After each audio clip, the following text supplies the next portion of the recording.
Great skills again by him. Oh, marvellous goal by Lampard. Welcome to the Rangers Journey.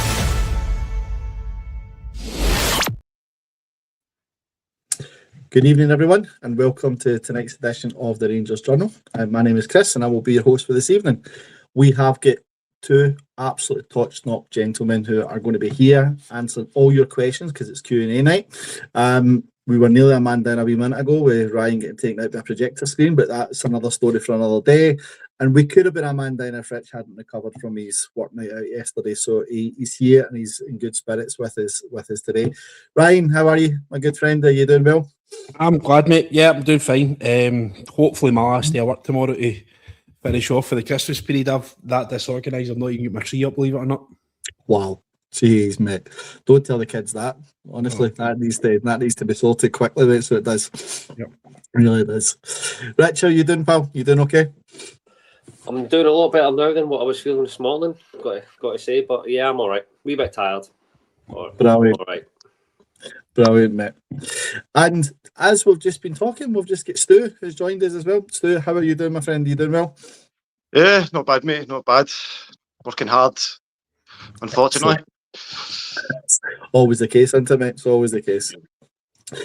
Gents, great to have you on tonight. As we said, it's Q&A night, so ladies and gentlemen, get your questions into the guys. As we always say, this is a no holds barred show. We're not like the standard press. We will cover every topic you want us to cover. So please get your questions in and we'll put them across to the guys as quickly as we can. Great to have you all with us. Let's do a wee bit of housekeeping before we kick off, gents. So I just want to start by saying a massive thank you to our podcast sponsors, which is the Bluebells Bar in Puerto del Carmen. If you're over in Lanzarote, you'll definitely find them as warm and welcoming. The only Rangers bar in Puerto del Carmen. The bar is a friendly, family-friendly, eat, drink, chill, or party, and 100%, you guessed it, they show every Rangers game live over there as well. If you're over in Lanzarote when it's too hot, or it's too cold, or whatever you need to just get into the bar, get a pint, say hi to the guys. Kenny and the team will take very, very good care of you. And anyone that's been over there, I'm sure will testify to that 100%. Next time I'm over there, I will be making sure I'm heading for a beer because the guys are tremendous. Guys, let's get a quick kick off. What a couple of weeks it's been. And I say that in the best of senses possible. Who thought we would be sitting here, get into the game on Sunday against Hearts, but in a situation where, you know what, we could be in a title race. Ryan, did you think that was possible a few weeks back? I did, mate. I did actually. I've put my hands up and say that I never actually lost the faith. It's, you know, the league is a marathon, not a sprint. Although we haven't started particularly great, we haven't lost a lot of games either. I think it's only one game against Hearts that we lost at Ibrox, and even that, we had an argument that day that we shouldn't have get beat. There was obviously quite a lot of, refereeing decisions that probably didn't go our way. So I think probably more than anything else, Danny Rowe's done what I asked him to do when he first came in, that is just make Rangers hard to beat. So he's done that now, and he's steadied the ship, and he's starting to kind of put his own stamp on things. And it's just really, we're weeks away from January that we've always speaking about and getting the reinforcements in. Absolutely.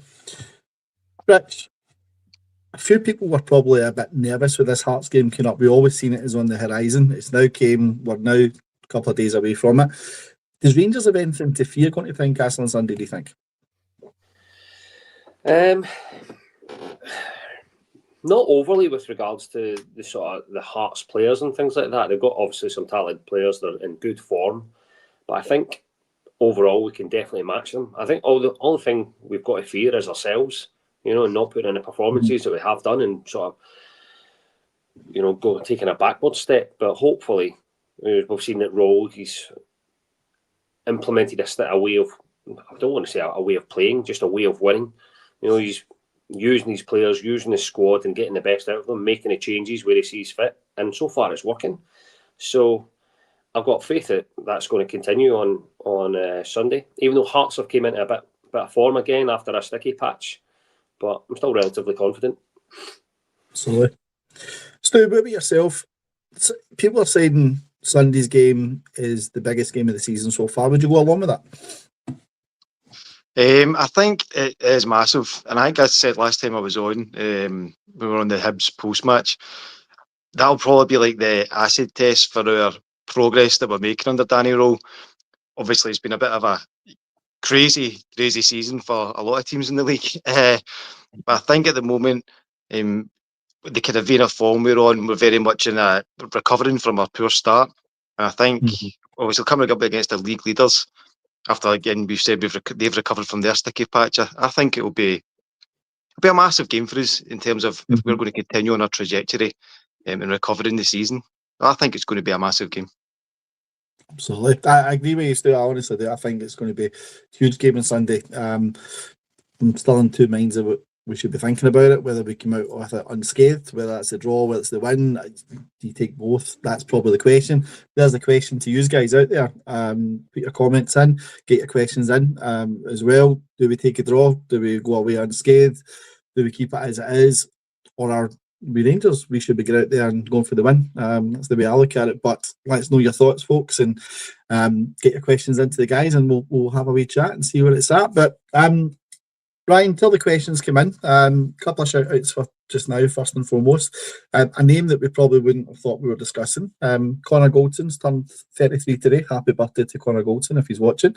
And then also another ex-defender, which is Jack Simpson. He's turned 29 today. So again, if either of those gents are watching, happy birthday to them both. But you're into Sunday, Ryan. Connor Goldson, he'd be somebody you would bite your hand off for at the moment, based on the defence that we've got in with, do you think? Aye, I mean, we're certainly thin on the ground, aren't we? And I think it's safe to say that neither of our defenders, in Giga and Fernandez, look particularly comfortable with the ball at their feet. Goldson was very much that kind of quarterback centre half that was quite happy to take the ball from the goalkeeper.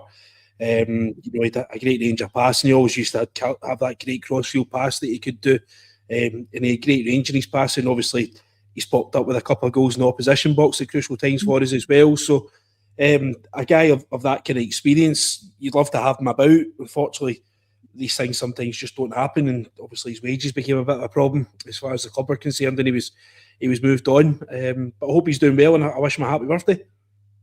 Absolutely. Hopefully he's watching. That's what I said. Guys, the questions are coming in thick and fast. So before we miss any of them, I just want to get really started and we'll get kicked into them. And then we'll see where the conversation takes us, guys, and we'll go from there. As I say, it's the audience show, so let's kick off with it. First question we've got coming in at the moment is from Neely Mack. Should we go with the same team as Monday, but swapping Cameron in for Dio? Rich, take your thoughts on that one, please, mate. I think we should, to be fair. I don't think Dio done anything massively great to convince himself for a start, but Lyle Cameron certainly deserves one. So I wouldn't be surprised to see that, but I think the team that started probably deserves, the chance to go again. I think there's some obvious ones that definitely deserve to remain. For me, Connor Barron being the most obvious one and things like that.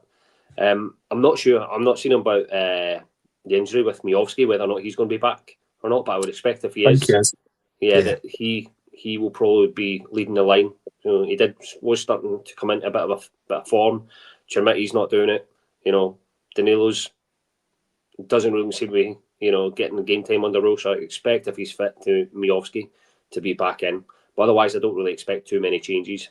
But as we know, Danny, he is quick to make the changes during the game and at half time and stuff. So I expect we'll get plenty of players will get some time.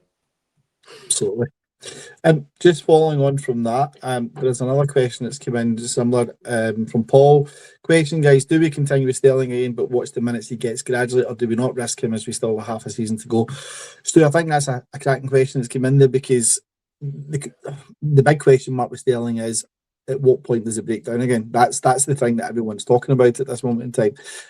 What's your thoughts on that one? Would you go with him again, or do you try and limit the minutes he's got at this moment in time?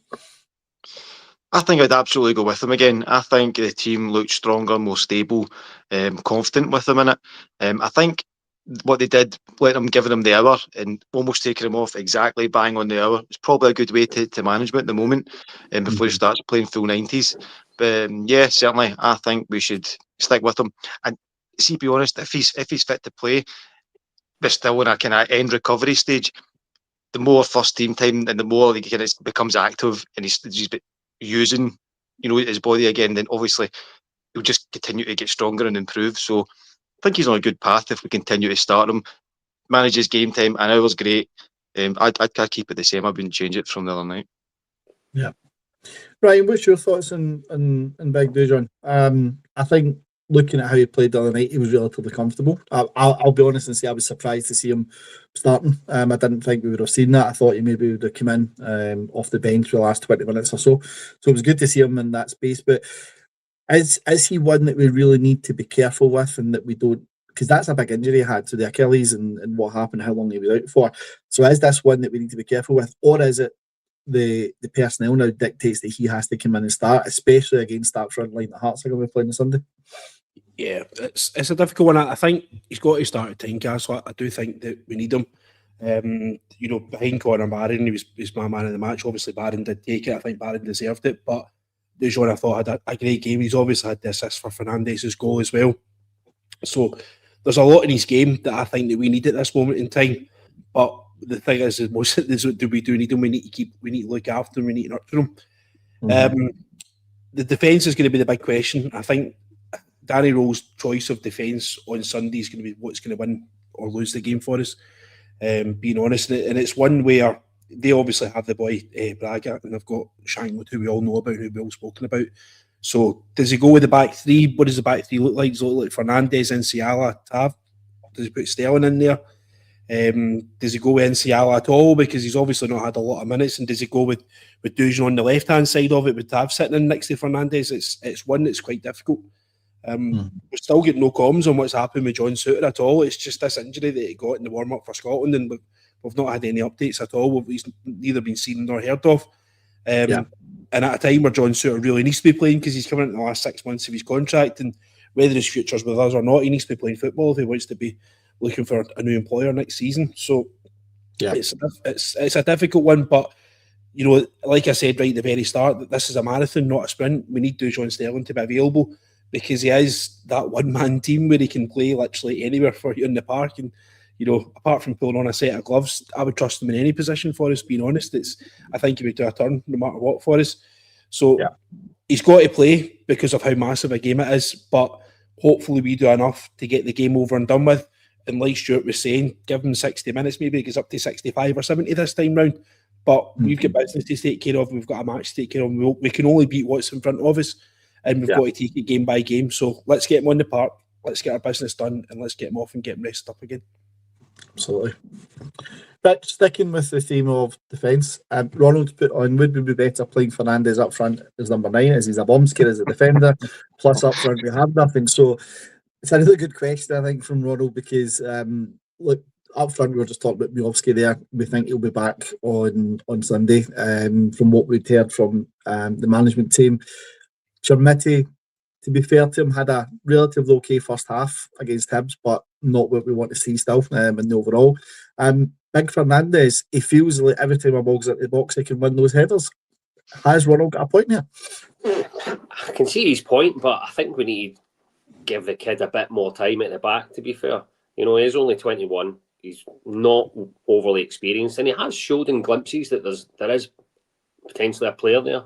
And I'm quite unfortunate, and like my best mate in work is a Peterborough fan, so he goes on about Fernandez all the time and how we got a great deal by signing him. Now, argue that and say we're not quite seeing it yet, but we've seen it in glimpses that he's got potential. He looks quite composed at times, where we've seen him be the last man and turn the defender and play a ball out. All right, It was a heart in your throat sort of moment in case he messed it up, but I think he's got something, and I think we need to give him a little bit more time, just ease him in a little bit more and understand that he's going to make mistakes. He certainly, I would much rather him than Giga, to be honest. Although Giga, again, might still come good, but I would rather play our own player with potential that we've paid money for rather than the loan player itself. And, but I wanted to also, just on the off chance, I've seen one of the questions about buying Bundesliga 2 players. Yep.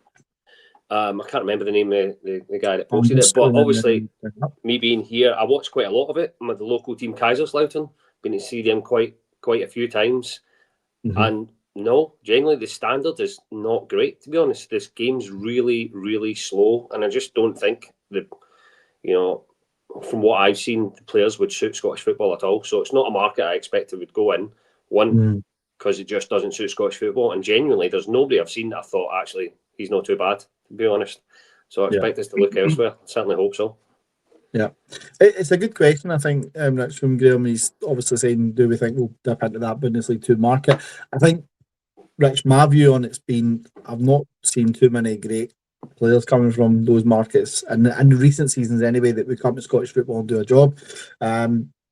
Maybe Danny Rowe knows the market because that's where he's from and he's got some contacts there. So it'll be really interesting to see if anybody does come from that market. But there's nobody at the moment for me actually standing out as a player you would look and say for Bundesliga 1 or Bundesliga 2.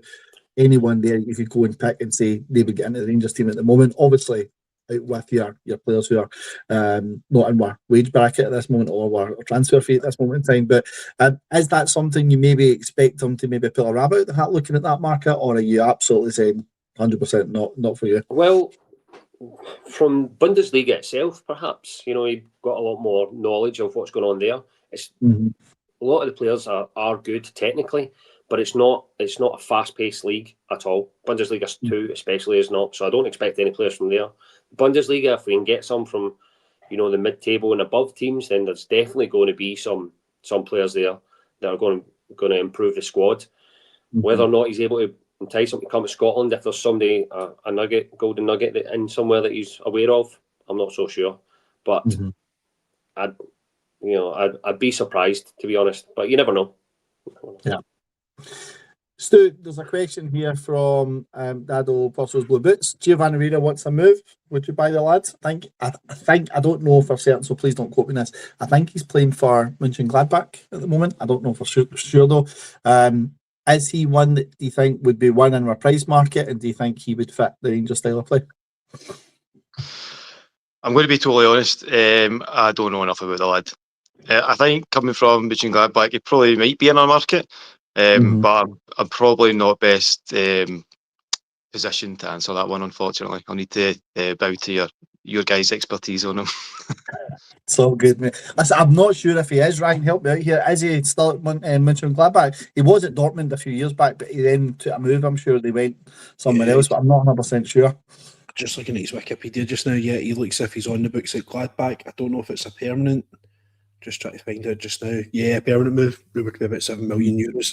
Signed a contract until 2028. So that's probably the one that's went past us. We were quite heavily linked with him when Van Bronckhorst was the manager, actually. He was obviously, there's such a heavy Rangers tie there that he's named actually after Van Bronckhorst by his dad, who's a former Rangers player as well. So it's probably one that'll be very much aware of what Rangers Football Club's all about. I think at the time Dortmund were trying to get him out, get him some minutes. I think he had a bad injury. I think it was a bad knee injury at that point, but I don't think he was at the point where he was far enough down his recovery that they could send him out and want to get minutes, and it passed us by at that point. But I think there was an agreement in principle there for him to come to us, but it just didn't go over the line. It's a good player. Yeah, from what I've seen of him, he is a really good player, and it'd be something I think would be the Rangers fans really excited by him. But I think the same as yourself, Ryan, if he's moved on to Mönchengladbach, he's there permanently, that one could be a goner, unfortunately, on that one. But really good question, and thanks for putting that across, guys. Stu, I'll come back to yourself, just sticking on the situation for Sunday. Great Wall of Canada's asking, would you play a back 3 or back 4 on Sunday? Now, obviously, I wanted to touch on this one purely from the point of view that there's been this big debate, not just with Rangers, but with other Scottish football teams over the last couple of weeks, playing this back 3, playing this back 4. Rangers have done both, and I'll be honest, I'm not a favoured fan of either of them. To be honest, it doesn't really bother me whether you're back 3 or back 4 or not. What's your preference? Do you think against Hearts we can afford to go back 3, or would you like to see it traditional back 4? Absolutely traditional back 4 for me. Maybe I'm just a bit more unimaginative, a bit more mean potatoes football. But I'd say kind of back 4. I think it gives us a bit more stability. I think. I think it gives us. I think the players are kind of have got a comfort with it. The two full-backs know what they're doing. The two centre-backs obviously know their duties, and I just think we look more stable, kind of harder to break down when we're playing that. So especially because of the significance of the game, the value and the importance of it at this point, I feel it's quite pivotal. So I kind of, maybe I'm just being reluctant and a little bit kind of safety focused, but I feel we're kind of much more robust as with a back four. Yeah, absolutely agree. Rich, Paul's, it's not a question, he's put up his team for Sunday. Looking at that team, he's got Butland, McComber, Fernandes, Tav, Sterling, Raskin, Barron, Diamonde, Kasama, Miovski. Is that a team that comes away from Tynecastle 3 points? I think straight away it's probably our strongest side. I know a lot of people moan about Tav being in there, but you know, I mean, the stats don't lie. I mean, he is probably still one of our better players. Mm-hmm.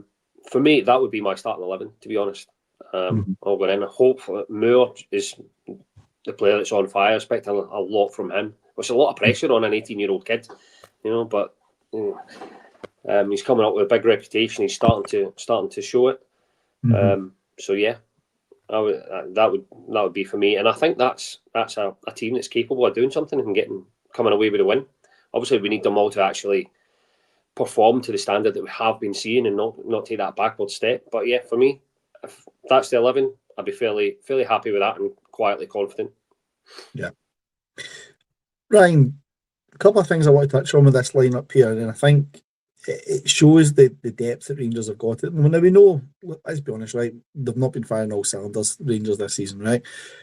But when you look at that team there, you're missing Giga, you're missing the likes of Barami, you're missing the likes of Cameron, you're missing your biggest signing of the season in terms of the guy you put the most outlay on. In terms of that starting 11, Stu's just about to jump off a cliff because we've said that, right?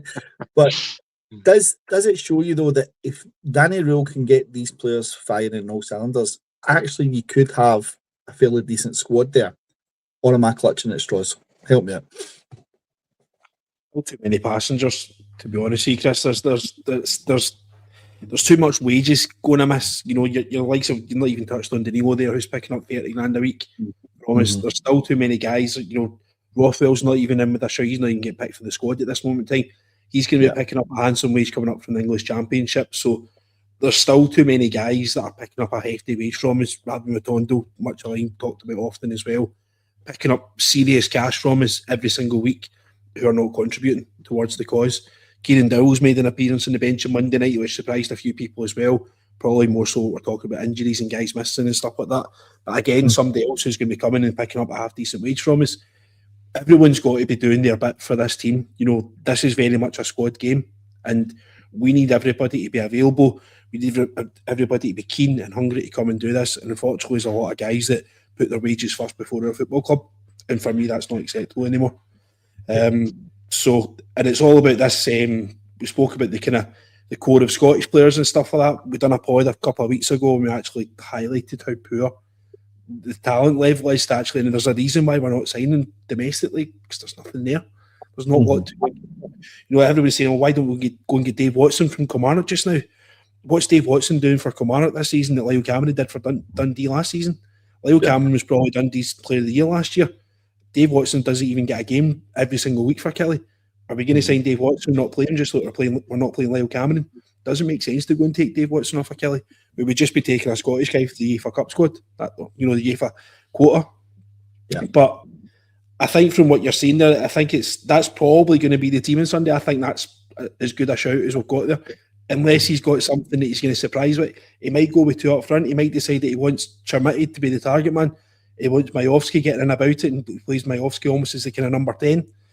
I don't think that's Majovski's best position, but he's good enough to come into the midfield and mix it up for us and, you know, get us up the park and stuff. Chermiti's got a touch, like I say, at Raylands. You can't rely on him to punt the ball up to the park and for him to hold it in. He's not even doing the most basic thing as a target man should, where the ball's coming to him and he's putting his hand out behind his back to see where the defender is. There's so many occasions I spotted that a few weeks ago, months ago even, and I've said to the boy behind me, I goes like, watch this, every time he gets the ball at his feet, he doesn't check his shoulder and he doesn't put his hand out to see where the defender is, and it's the most basic thing you teach a football player, young guys, to do it. I've been teaching kids that since they were tiny when they learn how to kick a ball. When you're getting the ball at your feet, when you've got your back to your opponent, turn around and see where he is. Tremetti doesn't do that, and it infuriates me. So we're nowhere near. We've got a competitive squad just now, and we've got a squad that's doing enough to probably be where it is in the league. The squad that we have at this moment in time is not good enough to win this league, and we need to change that. And Ryan, I think that's where the big January window comes in. We've been saying, let's get over the line to January. Let's get there intact. Let's see where we end up. We're 3 games away from that at the moment. Yeah. Let's just get through these next 3 games intact. And we'll see whoever has the best January, whether it's us Celtic or Hearts, whoever recruits best in January is the team that's going to win the league. I agree. That's the be all and end all. Whoever gets out and gets the best reinforcements in between now and the end of the January window is the team that's going to win the league. Absolutely agree. Couldn't agree more. Slightly off topic for tonight, guys. Stu, question for you. What's tonight's beer? Mad Pup, one UK says. Have you got one there for us to share?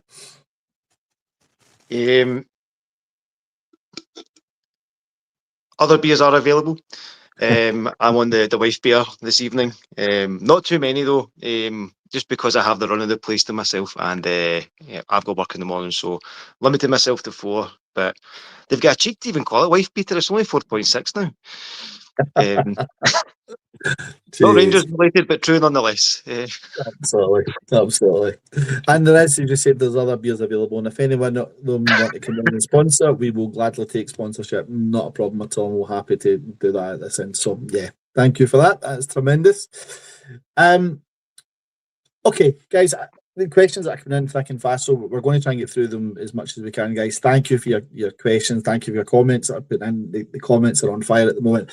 Trying to get through everything as quick as we can, and we'll try and get all your questions up on the board, guys. So please keep them coming. If I can just take this moment, guys, anyone that's watching across our social media channels, please like, subscribe, share away. If you can go onto our YouTube and subscribe, hit that bell notification, get all our videos that come through. There is lots and lots of content on our social media channels that the guys have got for you, from daily pods to member pods to analysis to scouting. The Rangers Journals get everything. So if you can, please go on, like and subscribe. It helps the page massively.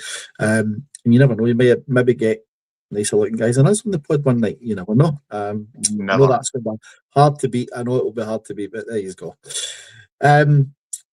Okay, gents, just a couple of things I wanted to touch on tonight. Is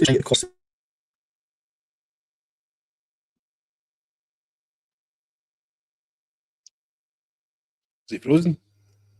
Oh no. He has. Somebody needs to come up with something rapid. Yeah. You want to host, Frank? Let's get a question on from Paul. Right, we'll get this over to you, Rich. We'll do a wee sign. We'll take the big man off stage. You can come back on. Right. Question was getting Stig Bjornaby. Sorry. Do you guys think we'll start seeing some Scandinavian playing like Dal did at Tromsø? I mean, that's going to be the most obvious, isn't it, of where we think the market's going to be. But one of the concerns that everybody always says about recruitment is whether or not they've got the mentality to play for Rangers. And it's almost impossible to be able to know, isn't it? Really, that's where they're going to make their money.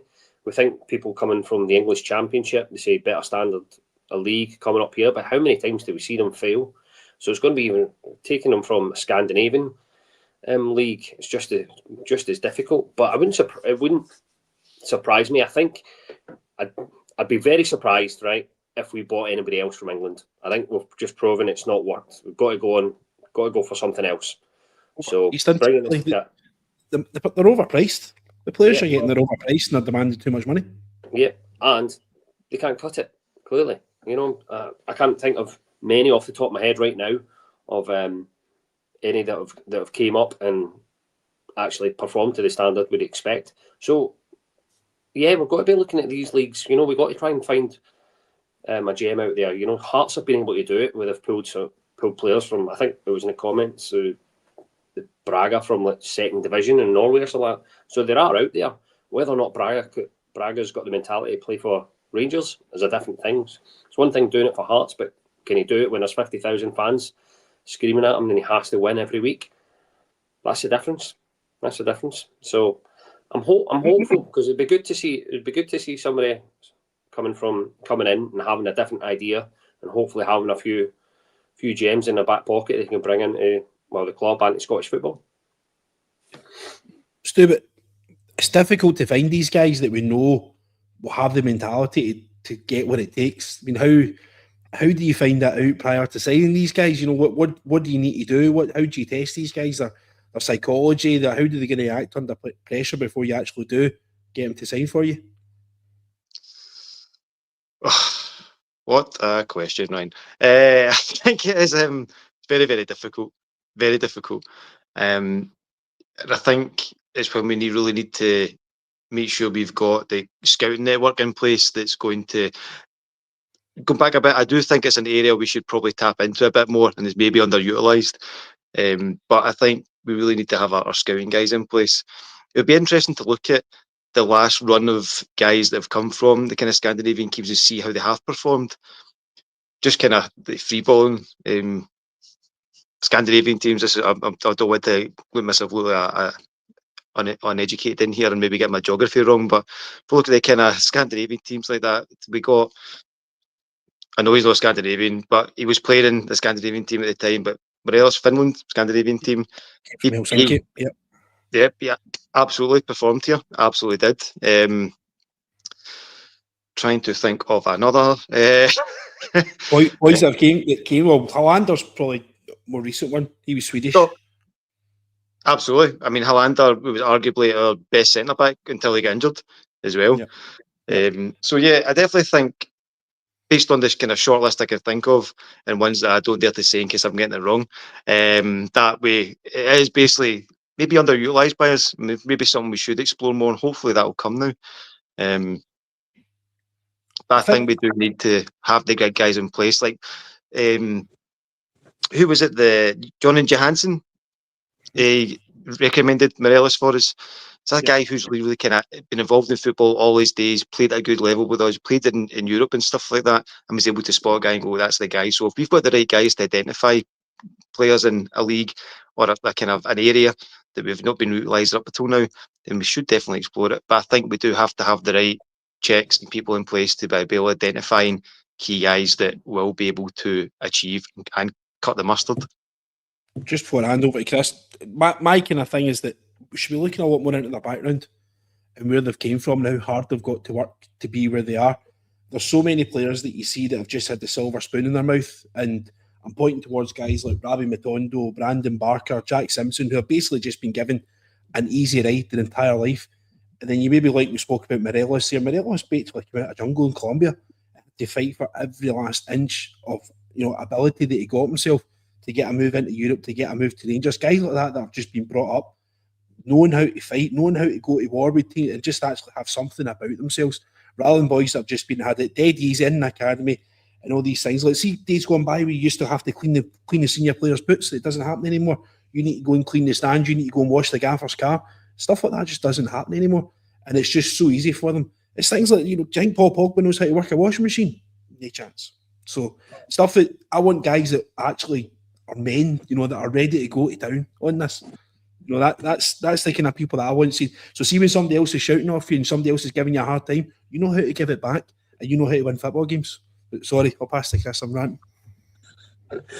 Gents, I apologise. My internet cut out. That's Virgin Media for you. They cut out all the time. So I'm actually tethering on my phone at the moment. So hopefully I don't cut out, guys. So I do apologise to everyone for that. The kids are going crazy because there's no internet in the house at the minute. So if you hear them in the background, then you know why.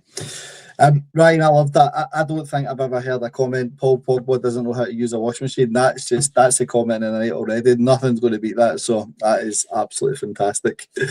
I take it we were talking about Stig Bjornaby. Is that who we were talking about there, and the recruitment and stuff? It's an interesting one, guys. I think, as I said, I wanted to bring it up because it's really interesting that Rangers have went down that temporary route. It's also really interesting that guys reporting directly to Andrew Kavanagh. He's here for 6 months, apparently. Again, I was wanting to touch on the Andrew Kavanagh situation. Rich, it seems as if Andrew Kavanagh is taking a much more front of office role with Rangers, whereas he probably thought he had a structure and a management team there where he could take the back seat and really look at things from afar. But he seems to have been much more involved over the last few months, and obviously this announcement with Stig Bjornaby's obviously seems to be an Andrew Kavanagh appointment, would you say? Yeah, and it's refreshing, really, because, all right, he went down a route that when he came in with Thelwell and Patrick, and it didn't work. And he identified, he identified we had 50,000 people shouting at him that it wasn't working. And he made the changes. And it seems that he realises that, the squad needs to be improved. And he seems like they're going to back the manager. They're going to improve the squad in January. So he's putting a mechanism in place to do that, and taking ownership of it by saying, report directly to me. Obviously, from what I've read, Rowe will still have, his say on the signings, but it's clear that, there's no middlemen in between, so they have a clear plan. What that is, the type of players that they're going to go for, we don't know at this moment in time. But I think it's really, really refreshing to see, and it's a positive change in leadership style from the owner. And I think we've got to have a little bit of faith that we've seen that he will make tough decisions quickly. He will address them, and we'll see what this happens. I mean, this guy came out of nowhere for me. I'd never even heard of him, really, to be honest, until he came up. So I had to look into it, and it wouldn't have been a choice that someone that I would have recommended, to be honest. Or of that, I thought we would have went someone with a little bit more known, or certainly had more involvement in Scottish football. But he's obviously done. I believe that he's probably done his homework on who this individual is. He's probably had recommendations. So let's see what happens. Absolutely. We just seen a comment there. I just brought it up from Great Wall of Canada, saying Kavanagh was sold a dud with Thelwell. Now he's been less risky, giving Stig a trial period before going all in on him.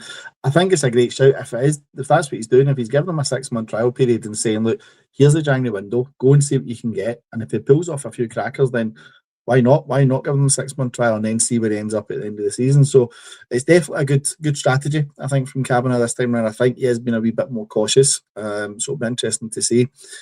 But Stu, just on the back of that, though, one of the other points we wanted to really touch on tonight was it's not been confirmed in any way, shape or form. It's a rumour that's going about at the moment, and we don't know how true it is, so we'll take it with a pinch of salt that it is.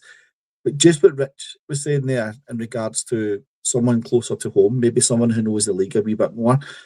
Lee McCulloch is a name that we heard over the last couple of days is potentially a candidate for head of recruitment. Which is interesting with the Thelwell's son and all that sort of thing, how that would work out. But Lee McCulloch's been, I think his title is acquisition manager for Brighton, so essentially head of recruitment. And by all accounts, he's done a really good job down there. Some of the feedback on it has been really good. Is Big Jig the guy for Rangers, do you think, in terms of that head of recruitment? Or is that a name you're just thinking, wow, where's that come from? As much as I was surprised to hear it, like you said, it kind of came out of the ether, I would absolutely be keen for that to be a thing. I think Lee McCulloch is a guy who will shout about Rangers men. We want Rangers men. We want kind of guys who's got the red, white and blue blood and all that. And he's that guy. He's played for us. He gets the club. He gets the fans. He gets what's required, must win every week, week in, week out. He's won trophies here. I mean, when we went down to the 3rd division, stayed for the fight, and do you know what I mean? He's one of these Mr. Rangers guys. But no, even apart from that, he's not. Obviously, the fact that his connection for Rangers and what he did for Rangers has perhaps helped him in his career away from playing. But everything he's got now is a kind of accolades, his reputation, the different areas he's worked in. He's earned that on his own, off his own back, off his own merit, and worked from it. He's not used really Rangers as a way to achieve everything. So the fact that he's now went from A to B between retiring and his career in football now, I think he's just kind of shown he's got the attitude to go away. He's worked at it. He's got what he's got now, and the expertise he's acquired along the way. And it'd be nice kind of for full circle to come back and use all that at Rangers and be able to kind of give back to the club that did a lot for him as much as he did when he played for us. So I think I would be very keen for that to be something that happens, personally. Yeah, absolutely. Brian, our own Nicky is saying a point I just brought up there, I'll bring it up again. Nicky's saying, what if he starts digging into that market, though, i.e. the English market? We don't want any more duds from England. She made a very good point. And on the back of that, another great point from Great Wall of Canada, which is, could this be a split strategy? Jig scouting Scotland and Stig scouting Europe may give you a better scouting network doing all of that.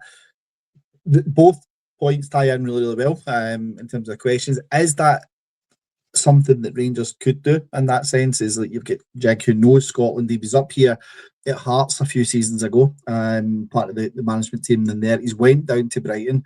He probably knows the British market really, really well. And then you've got Stig Mbionebe who knows that foreign market. Is that a good combination, do you think? And is it something different to what Rangers have maybe done before? Yeah. Probably the most beneficial thing for Lee McCulloch is that we'll trust him. Lee McCulloch will put the club's interest before his own interest and put the club's needs before his own needs. He won't care about what agents want to get paid. Lee McCulloch will put Rangers first and foremost before anything else. Lee McCulloch won't be accused of things that other people have been accused of, and spooky transfers and doing former employers favours. That won't happen with Lee McCulloch. He's a former player. He's played under Walter Smith. He has shown his loyalty to the club when he sacrificed his football to get us into the third division. Took us into the third division. The captain is at the third division. He was a top goal scorer in the third division, and he lifted the trophy and seen us on our way up through the leagues, and he obviously handed the top trophy to Lee McCulloch. He is that kind of person. I think Davy Weir now is probably just out with a reach, obviously now part of the Chelsea side of things in with Strasbourg and stuff like that. But Lee McCulloch is a viable alternative, right? He will be able to help create a scouting network, and it needs to be a global scouting network because Rangers' reach needs to be global, not just in England, not just in Europe, South America, North America, going over in New Zealand, Australia, Japan, all these places, and getting the best talent that we possibly can. But he's the guy that's going to sign it off, and if he signs it off, and if he says they're good enough, knowing fine well what it takes to play for Rangers, having done so himself, played in UEFA Cup finals and stuff like that, if he says he's good enough, I would take his word wholesome and true, and I would believe when he says it. When I've got guys like Kevin Thelwell and stuff like that saying guys are good enough, when ridiculous transfer money's getting kicked about, when there's all sorts of spooky business going about, I don't believe in what he says, and there's a reason why that guy's not on a job for us anymore. But I would take Lee McCulloch with open arms. Yeah. Can I just jump in? Is it Brighton that he's at the minute? Yeah. Head of talent, head of talent acquisition or something like that he's called.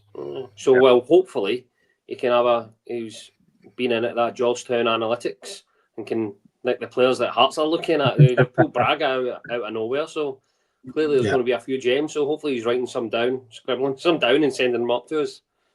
Hopefully he's he's looking outside the box, like we've just been saying. Keep his logins. That's it. Definitely, it's a great. It's one that I know it's only been reported by, I think it's one journalist, and on certain social medias and stuff. But it's a shout, and it's a shout and a half. I think if that's somebody who we can get up here, and by all accounts, as I said, he's got a great reputation, then it's a no-brainer to do it. It really is. It's something that would be really good to bring in. I think he's the kind of guy as well, Chris. Sorry, just before you move on, I think he's the kind of guy that would be willing to listen to people as well. He's not to get the arrogant approach to think he's the be all and end all and nobody else knows better than me, just shutting his door like so. Billy Davies is coming out saying that he tried to phone Kelvin Taylor and stuff like that and try to make himself relevant, but stuff like that probably was going on in the background from all sorts of things. Like if Barry Ferguson phoned Lee McCulloch and said, listen, I've just seen somebody maybe want to go and have a look at, Lee McCulloch will take that phone call. If Claudio Reyna phones for America and says, listen, I've just been at American training camp and I've seen this boy, you maybe want to get somebody over to look at him. I think Shot Aberlads ages ago had recommended the boy that ended up playing for Napoli. He's away. The boy that ended up playing for Napoli, I can't pronounce his name. He's at PSG now.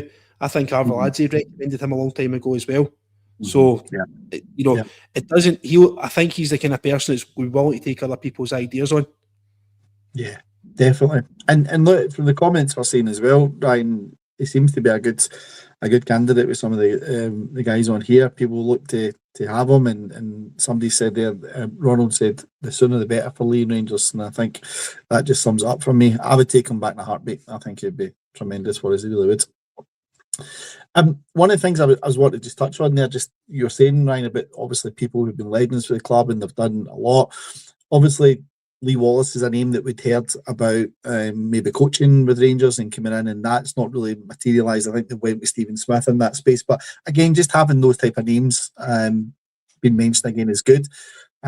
We've seen on Monday night Kenny Miller back at the club doing the halftime stuff at Rangers. He was in amongst some of the hospitality things. I thought it was great to see that. These are people who've made a big impact in Rangers over the last few years, the likes of Kenny Miller, Lee Wallace and things, and their names haven't really been mentioned. Same with Lee McCulloch, his name's not really been mentioned. It now seems to be that the names are starting to get mentioned again, and these guys are starting to be in and around the club again, which was very different to the last board that didn't have some of them there. So there seems to be in the background, for me, Rich, a little bit of a change-up in terms of the strategy for Rangers in terms of trying to get the older ones back around the club again, would you say? Because you've got your usual, your Mark Hateleys and your John Greggs, and they're obviously a staple of Rangers at the moment. But it's the ones who have maybe been recent who have not been there because they've left the club during some trying times, like Lee Wallace and Kenny Miller did. It's great to see them coming back again, would you say? Absolutely. You need them around the club. You need individuals that have been through it, that know what it's like. It's about that winning DNA that you know we all sort of preach and go on about. It's, you see Barry Ferguson say all the time that when coming in through the academy, it was all about winning and winning first, and it seemed that was sort of lost a little bit, and that's why we need these players that have got Rangers ingrained with them that can build that within the squad. The foreigners coming in, the ones that are new to Scottish football, just to really understand what it's all about. And they're the ones that are going to enforce that. They're the ones that are going to make sure traditions are upheld, standards are upheld. And it's vital that they're in and around the club. Even though the ones like still having John Gregg around, just being at the stadium, but especially being around the club, the youngsters and the first team, is vital.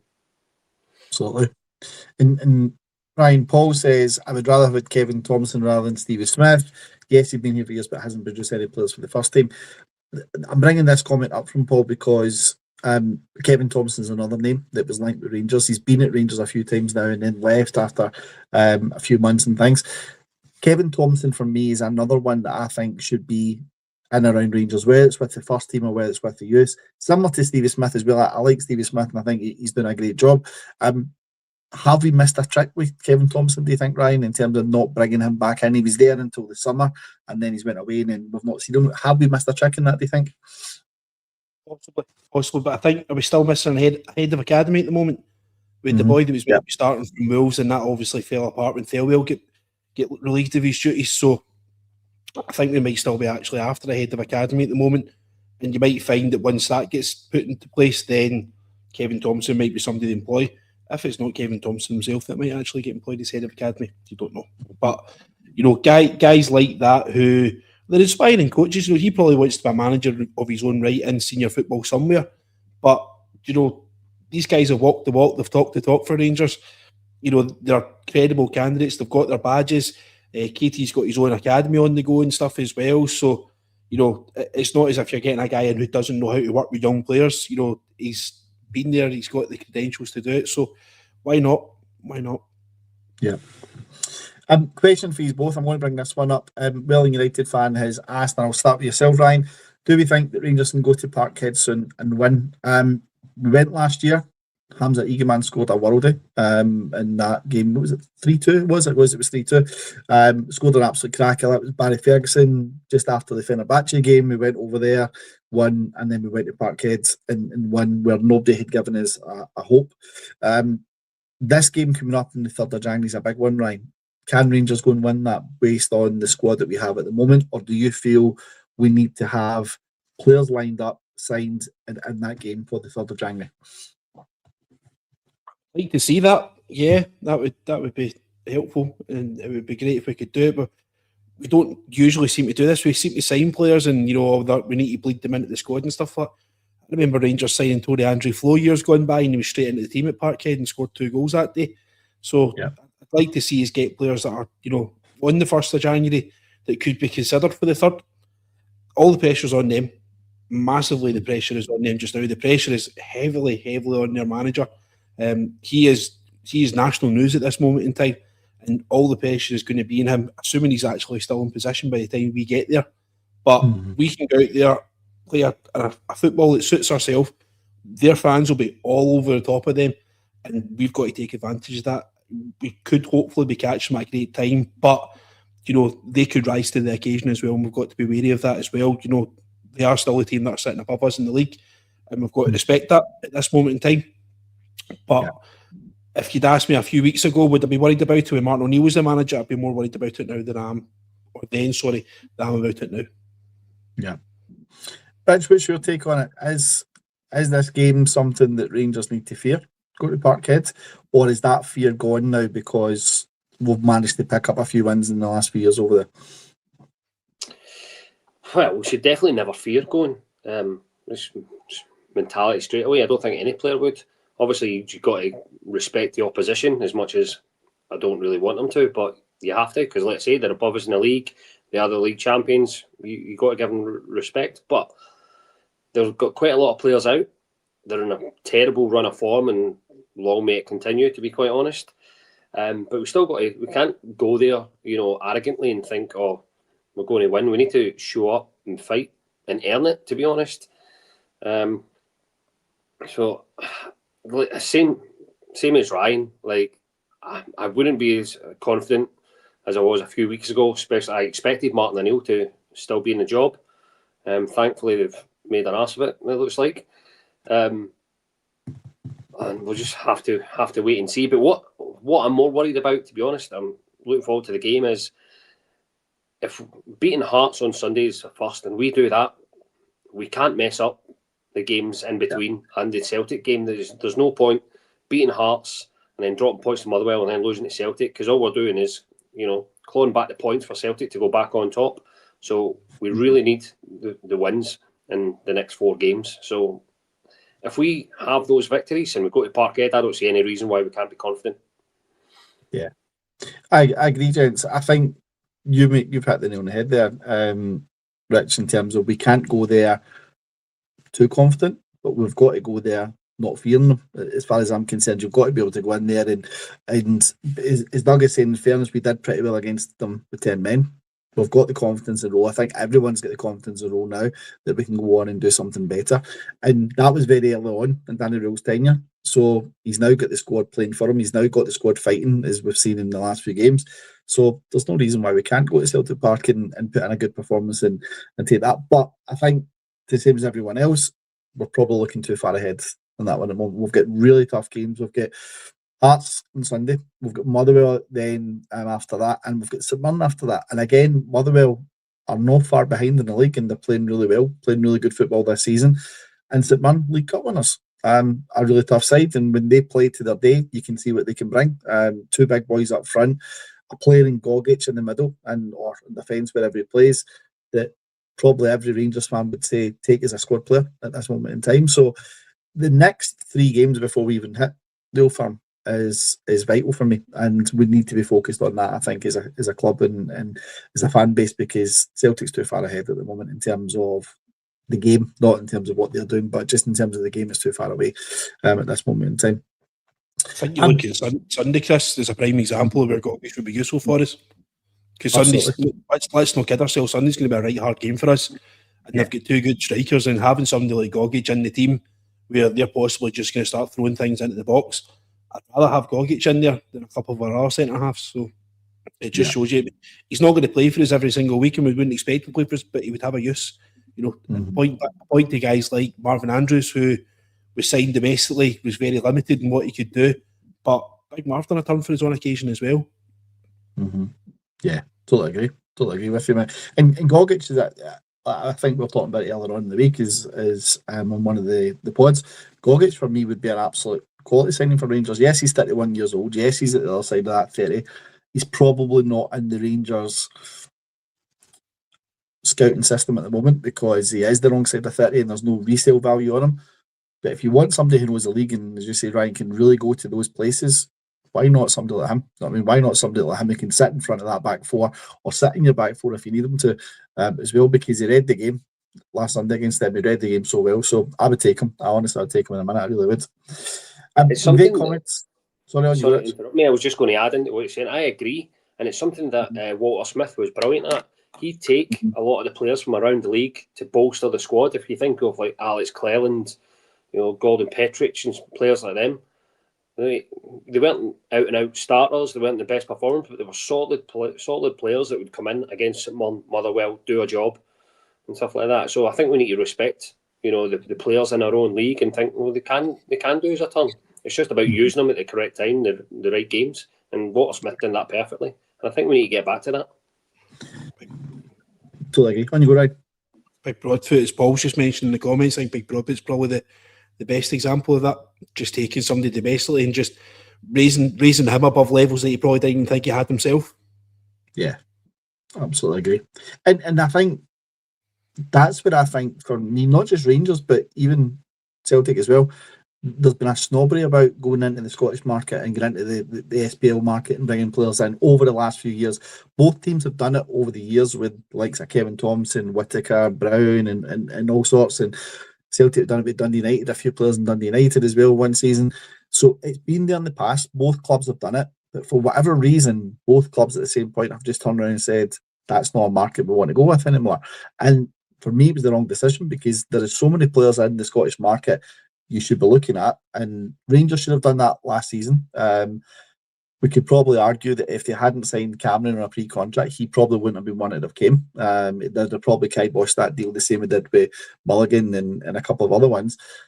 So Rangers really need to get back into that market for me. And there's players in there just now who you can begin in and buy and will make a massive difference to this team at very little outlay compared to what you pay elsewhere. So hopefully, as we were talking about with Lee McCulloch and Stig and beyond, but hopefully they're looking at these type of markets and saying that's what Rangers should be hitting first before they go anywhere else. So we'll see how that plays out. I was just going to say, gents, we're coming up to the hour mark, so lots of comments coming in. It's been a fantastic conversation. There was just a point I wanted to touch on. I'm hoping it's going to generate some comments and generate maybe one or two questions before finishing up. And Ryan, I'm going to come to you yourself first on this one. Rangers this week released a fan survey. Now, they've been talking about the last couple of weeks where they said they were going to put it out there, and this week, Rangers season ticket holders would have received it into their mailboxes. I was saying to you guys off air, I've read the survey, I've done the survey already, and it's probably for me one of the best football surveys I've seen any team put out. And I've seen a few, but it's been a really, really fantastic survey. The depth that Rangers go into in terms of the covering from the Ibrox campus is what they're calling it, the stadium infrastructure, the changes that can be made to hospitality, the hospitality offerings that they're potentially looking at, price structures, etc. I think it was a fantastic survey. I think it's a survey that's going to really generate a lot of information for Rangers to say what happens next. You were very keen in putting a couple of points across, Ryan, about the infrastructure and what Rangers can do around the Ibrox campus. Is this the time now we should be doing that as a club in terms of focusing on the survey and getting the survey out to fans, or would you think some Rangers fans would be saying, "Hold on a minute, we need to get back to winning leagues, we need to get back to winning ways, we need to get back to winning cups, never mind leagues. Hold that thought, let's get on to winning that, and then come back to another point." What's your overall thought with it, mate? I appreciate being asked, put it that way, because a lot of things have been done in the past where we haven't been taken into consideration at all as fans, as the paying customer. Rangers have implemented things and changed a lot of things that had no consideration for your average Rangers fan. So I think it's a wee bit of a mark of respect, to be honest with you. They have at least come out with this survey. How much they'll take from the survey remains to be seen, but it's great to at least have the open conversation, because there's some great ideas that you hear coming about. Sometimes people have ideas, and the smallest spark will create the biggest flame on occasion. But the stuff that we need to get going, we need to start making Ibrox. We need to get Ibrox making us money as a football club. We have a fantastic football stadium, one of the best football stadiums in Britain, and we're not using it to its full effect at all. We've got loads of office premises that we could create within Ibrox just now and actually start generating money just from renting space out. We could be starting doing things like concerts during the summer. We see concerts getting done at Hampden. Why can we not be doing that? I think they had Harry Styles a few years ago, and There was obviously an incident where a guy fell off the club deck and stuff like that, and I hope the guy was all right in the back of it. But there's opportunities there to make Ibrox the going place. The mega store that was going to be the G51, that's sat empty for ages. Why can we not do something like make that into a gym? Do something like that, because I don't think there's many gyms in and around the Govan area. Why can we not make that into a gym that it's a place that people come? We've got the Charity Foundation on the sports centre across the road there. Why have we not get people playing on that nearly 24 hours a day, 7 days a week, and getting that generating money? We've not got a lot of accommodation on site as well. Why are we not looking at to try and get a hotel built? We've got lots of ground in and around the stadium. This is what we need to do to try and the more we do with these things, the more money starts coming in. We start getting Ibrox getting used for things like conferences and stuff like that. So if there's like big kind of big businesses having concerts, come to Ibrox, we'll host you, because there's conferences going to Hampden. I've been to them. They're crap. Yeah. It's rubbish. But let's start getting Ibrox getting used for these sorts of things. There's massive potential that we've got within our stadium, and creating these things brings more money into the club, gives more money into the manager, and the manager can sign better players. Yeah, absolutely. Rich, we've got a good few comments in this, and I'm glad we've touched on it. I'll start with Doug first of all. I brought Doug's comment up. He said it's a crazy idea we can't focus on both at the same time. The staff working on the football side of things aren't all the same staff who work in infrastructure and commercial projects. Just coming back to what I'd said to Ryan, which was, as a fan base, right? Rangers fan base, and I'm talking hypotheticals here, right? Because I can't speak for the Rangers fan base. The Rangers fan base, for me, I think would want to see us winning first and foremost. Cups, leagues, you name it, all that sort of thing. But to the really good points in the Rangers, why they're doing this survey is because if we want to win, we need to be able to pay money for big players, and to pay money for big players, we need to do something that's going to generate that. The stadium campus, as we call it, and I'm talking about the whole surrounding part of it, it's been underutilised, in my opinion, as Ryan was saying, for different things for many a year now. And Rangers really should be able to have capitalised on the full footprint of the stadium. What's your opinion on this? Based on what we're seeing in some of the comments, so again, I'll bring up a couple of comments. Ronald is saying Sandy Jardine stand needs total upgraded hospitality areas. Main stand can't be always listed building. Paul was saying he would like to see the shop being moved back in to the old shop and make more room in Edmonton House for things. And then the Great Wall of Canada's made a really good point as well, which is stadium expansion exempt from financial fair play. So there's no reason not to upgrade the stadium when you've maxed out on what you can spend in the playing staff. So again, it's all different comments, all different views, and everyone will have their own individual say in this. But what's your opinion in terms of this whole situation with the fan survey, and do you think it's a good thing for Rangers at this point in time? Well, it's 100% a good thing. How can it not be? Putting it out, seeing what the fans actually want, where do they think that they need to prioritise? Doesn't mean to say they're going to do it, but it can't stand still. And yes, having a winning team on the pitch is first and foremost, but they can't wait on the team winning before and being short-sighted. They need to think of the future. They need to think in 2 years, because these things, the changes that they want to make, it takes years. Getting the, people say about hotels and all sorts, but getting the planning permission from the council takes months, if it even gets approved. So it's not easy. So they need to send things like these out and see where, well, one, if there are any quick wins, and to really understand, as what Ryan said, what the club. So I think it just goes to show that they're how much. I think it's a good thing for us fans to have the confidence and the belief that these guys are here for the long haul, and they're really invested in the club and what they want to do, and they want to move it forward and upgrade where they can. Clearly, it's going to be to generate more revenue, which clearly is what we all want. But I would rather it be a day out, going back to Ibrox and having the day there rather than just for the 90 minutes of the game. And I think that will happen, because I've been fortunate enough to stay in live in the States, and the big games there, you go to the stadium and you're there the entire day. It's a day out, because there's so much around the stadium, as well as just the game that you're going to watch. And I suspect and I hope that's probably what they're going to model it on. That's why we created Edmonton House, and they're looking at what else can we do to generate people to come and spend an entire Saturday, even when there's not a game on, and spend your money, you know, having a few beers in and around the stadium, generating money for the club, whether there's a game on or not. So it's a great thing. I haven't seen the survey myself, obviously just heard yourself what you said about it and in the chat and stuff. And yeah, it's a great thing. It's what they're doing. Obviously, we don't know what's going to come out of it, but the fact that they're looking at it, they're looking, you know, short term and long term, is a good thing. Gives us that warm and fuzzy feeling as fans to know that our new owners, you know, have got the club's best interest at heart.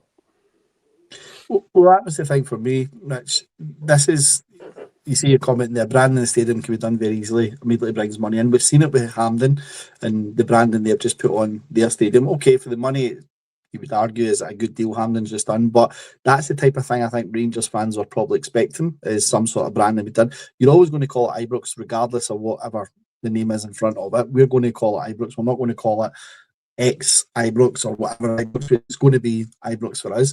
So I think that's where Rangers, for me, I think, and in the survey, it doesn't talk about renaming the stadium in the survey, from what I remember. One of the really things I really liked was, to what you were saying, Rich, is it felt as if they're trying to make it a family day out in terms of some of the options they were putting on the table, some of the things they were asking about, what you would pay for hospitality and what you would want included within it, live music, entertainment, player appearances, all that different things. Or are you not interested in that? You just want food and drink, including alcohol. That's the type of stuff that was getting asked. What price points would you pay and things like that, which I thought was fantastic. So it gave you a really good sense of it. It talked about the safe standing as well. So it talked about where you would like that in the stadium, what areas in the stadium would you accommodate a move in your seat to accommodate for it, and all that sort of thing. So there was loads of different things to it. Doug has just said the Rangers Journal Ibrox Stadium has a decent ring to it. I think he's absolutely spot on. But if Scotties get a couple of million to pay a year for that, then good luck to him. That's probably coming out of somebody's pay packet. I don't know where that's going, but the Rangers Journal Ibrox Stadium would be tremendous. I think it really would be. The other one I was wanting to touch on, Rich, if you don't mind, was really quickly. We had a comment there, and I think I've just lost it. Apologies. Here it is. Paul has said that, and I wanted to bring you in this one, Rich. We also need to get better commercial streaming deals. Not heard anything from any American companies. Now, first and foremost, we're probably saying American owners have come in. Our automatic thinking is you're going to get a big American company off the back of that. That's what everyone's probably thinking in the back of it, right? You living in the States, have you heard anything at all about maybe any American companies going to invest in Rangers or doing some deals with Rangers? Or is that us just putting two and two together and coming up with 25? Yeah, well, from what I don't know any more than anybody else, but I've not seen anything. But what I do know, and just fairly obvious, is that we're quite hampered with what deals we can do because of the SPFL's regulations with what you can stream and where and things like that. So we need to get around that first of all, because I think we can do it as a club, and every club has the opportunity to do it through the SPFL's club guidance. But being able to do it out and beyond that to, let's say, Netflix and stuff like that, I don't think we can, because of they sell the TV, they own the TV rights, don't they? So it's going to be quite difficult to do it for us in the UK. They might be able to do it, you know, for people in the States and Australia and things like that. But I'm not sure how financially viable that would really be. It might be good to generate a little bit of income, but Netflix would make more money from it. Let's say, for example, if it was them. Whereas with Rangers TV, you pay your tenner for your game or your season ticket, it all goes to the club.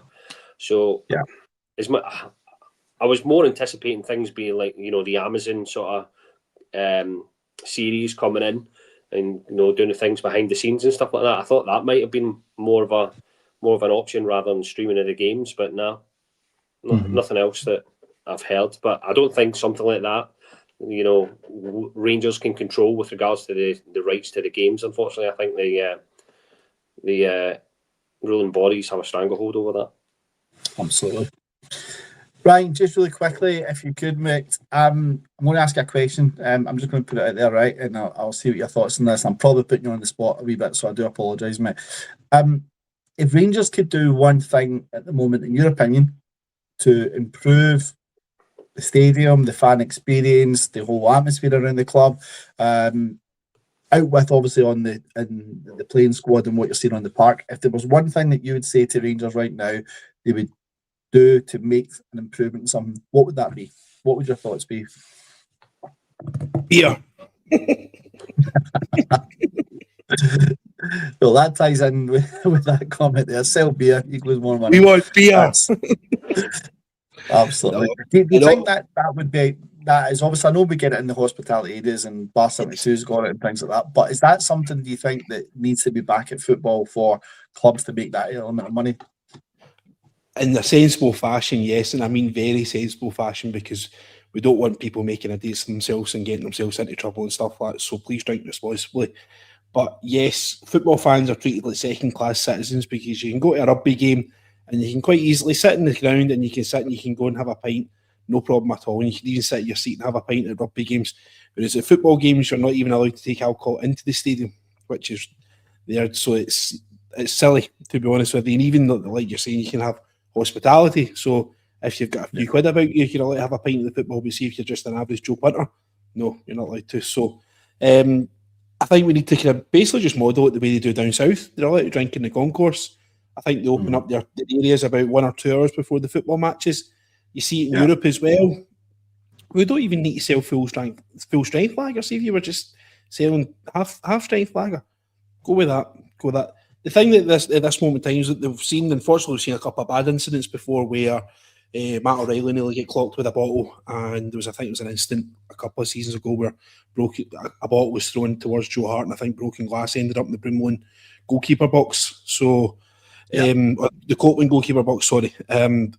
So the people are taking drink into the stadium, and you see some people that, and I'll put my hand up, I'm guilty of it myself, we'll go to the wee Rangers, we'll go to the Loudon, and we'll gallop the drink down, and we're looking at the time, it's nearly kick-off, I can squeeze another pint in and we're binge drinking.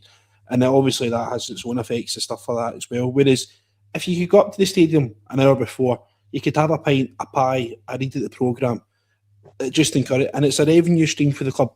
Truth be told, see if you want to take drink into Ibrox, you're taking drink into Ibrox, and there's lots of people who do take drink into Ibrox and they shouldn't be.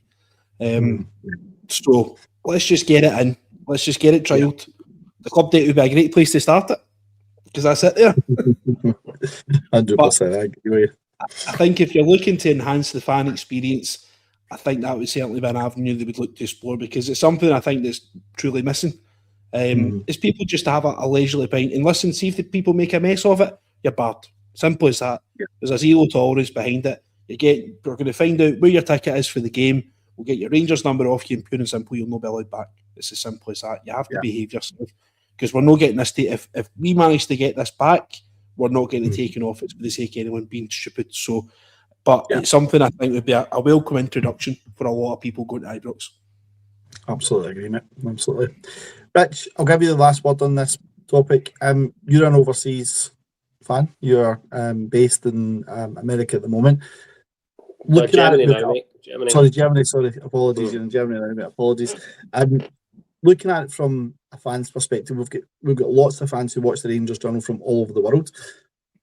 What would you say on behalf of those guys that you think Rangers should do to try and enhance the experience for fans who are not able to get to the game on a week-to-week basis because they live in another country? What would be the one thing that you would want to see at the moment being improved upon that in terms of maybe the presentation and the live games, or is there just more about the club that we need to be getting out there? But I know we do the NASRA every year and things like that, which is fantastic. Should we be doing more of that across the world, do you think, or is that something that should be set in a certain place? I think with the NARSA and stuff and the ones I've got in Australia, they do quite a lot, and those organisations are really well run.